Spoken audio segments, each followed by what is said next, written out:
Olá pessoal, na nossa aula de hoje nós vamos realizar a correção da nossa atividade.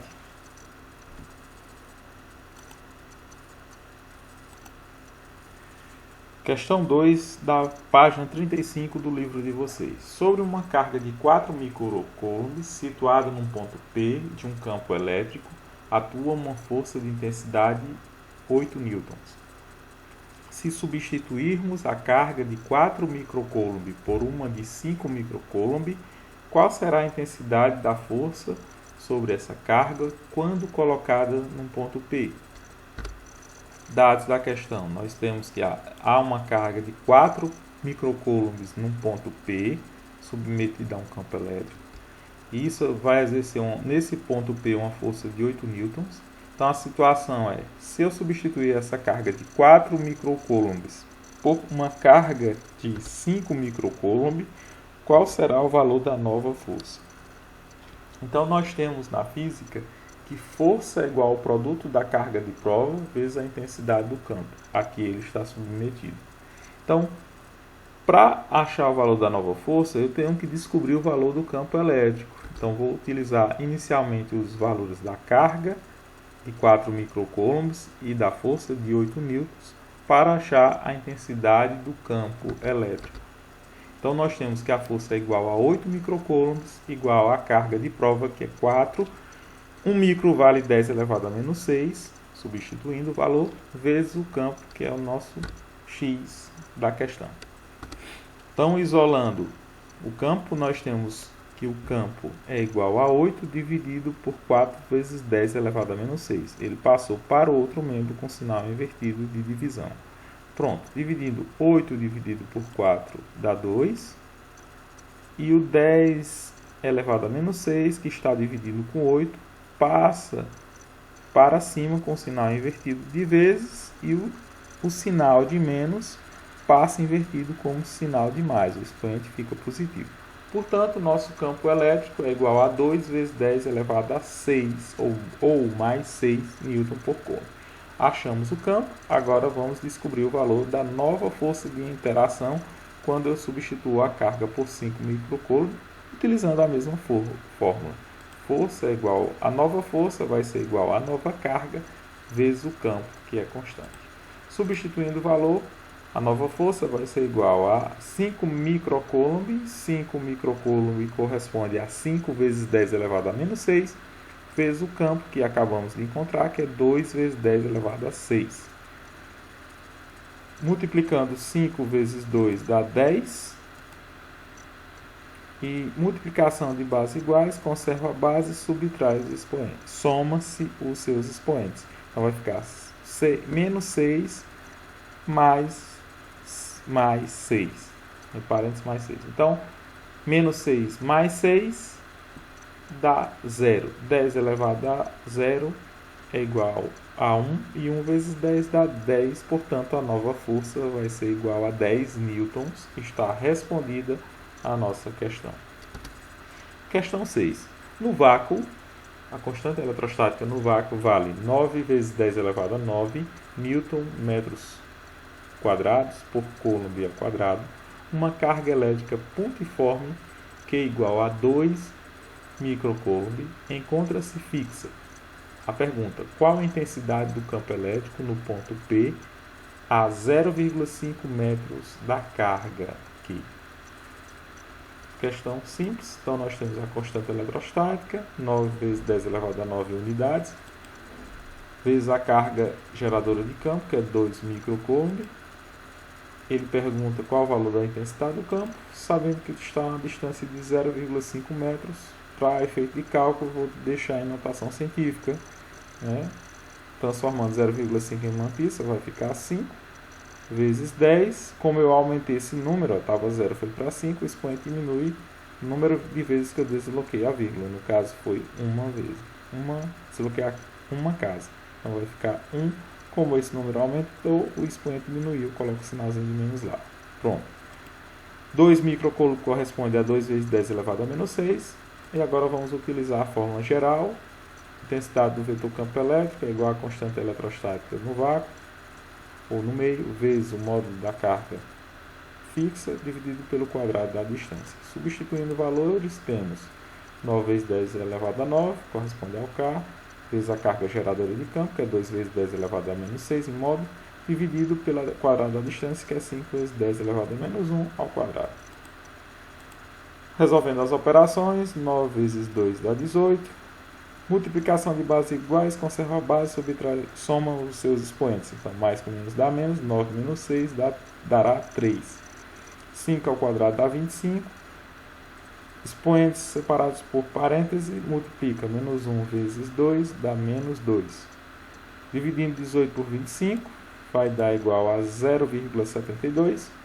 Divisão de bases iguais, a regra de potenciação, conservam a base, subtrai os expoentes.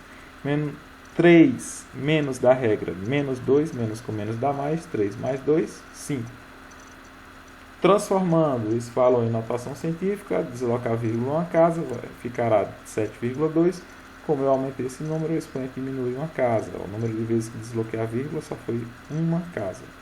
Então vai ficar 5 menos 1, que dará 4. Portanto, a intensidade do campo elétrico será igual a 7,2 vezes 10 elevado a 4 Newton por Coulomb. Está respondida a sexta questão da página 38. Próxima questão. Na figura abaixo estão representadas as linhas de força do campo elétrico ao redor de duas cargas pontuais fixas, carga QA e carga QB. Temos o desenho, a representação do diagrama, e ele pergunta quais os sinais das cargas QA e QB. Então, pela aula passada, nós vimos que é possível determinar o sinal de uma carga observando as características das linhas de campo ou das linhas de força. Percebam que a carga A ela tem linhas de campo radiais partindo de dentro para fora. Elas são divergentes. De dentro para fora. Então a carga A é positiva e a carga B, se vocês observarem, elas são radiais e convergentes. Elas convergem essas linhas de força para dentro da carga.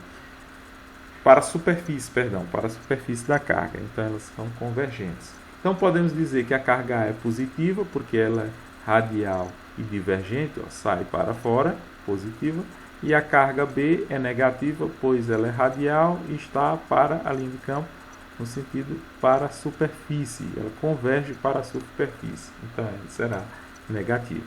Então, carga A positiva, carga B positiva e carga B negativa. Nas proximidades de uma carga, o campo elétrico é mais intenso. Nas proximidades de que carga, o campo elétrico é mais intenso? E por quê? Então, bora analisar. Vou voltar aqui a questão. Então nós temos a carga A, ela tem uma quantidade maior de linhas de campo e QB tem uma quantidade menor de linhas de campo. Então podemos perceber que a A tem uma maior quantidade de carga demonstrada pelas suas linhas de força, ou seja, tem linhas de campo mais densas. Então, como eu tenho uma concentração maior de linhas de campo,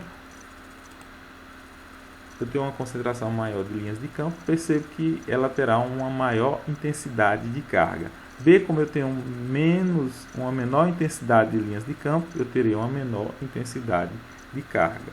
Portanto, a resposta da carga A, pois das proximidades a densidade de linhas de força é maior. Então, toda vez que eu tiver um número de linhas de força, um maior número de linhas de força, isso representará uma maior intensidade do campo para aquela respectiva carga. Então, para o nosso exercício, letra A, como ele tem maior número de linhas de campo, ele é mais denso, portanto, representa uma maior quantidade de carga e uma maior intensidade do vetor campo elétrico. Última questão. Atrita-se um bastão com lã de modo que ele adquire carga positiva. Aproxima-se então o bastão de uma esfera metálica com o objetivo de induzir nela uma separação de cargas. Essa situação é mostrada a seguir.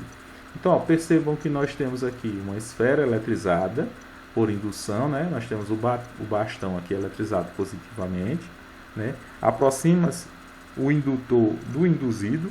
No induzido é que essa esfera houve a separação de cargas elétricas, a polarização das cargas, né? Então, cargas de mesmo sinal se repelem, cargas de sinais iguais, cargas de sinais diferentes se atraem. Então, percebemos a eletrização por indução. Agora vamos para a questão. Pode-se então afirmar que o campo elétrico no interior da esfera é diferente de zero, horizontal com sentido da direita para a esquerda. Letra B, diferente de zero, horizontal com sentido da esquerda para a direita. Letra C, nulo apenas no centro. D, nulo. Então, alternativa correta, letra D. Não esqueçam disso, gente. Sempre é uma questão que fala sobre a blindagem eletrostática. Já abordamos muito sobre isso. Então, sempre um corpo eletrizado, na sua parte interna, o campo elétrico é nulo. Isso se dá porque os elétrons livres, que são responsáveis pela eletrização do corpo, eles realizam esse fluxo na superfície do condutor e nunca na parte externa do condutor. Então, sempre na parte interna de um condutor, o campo elétrico será nulo. Então, respondida a questão 22, letra E, e nosso exercício está resolvido. Até a próxima, pessoal.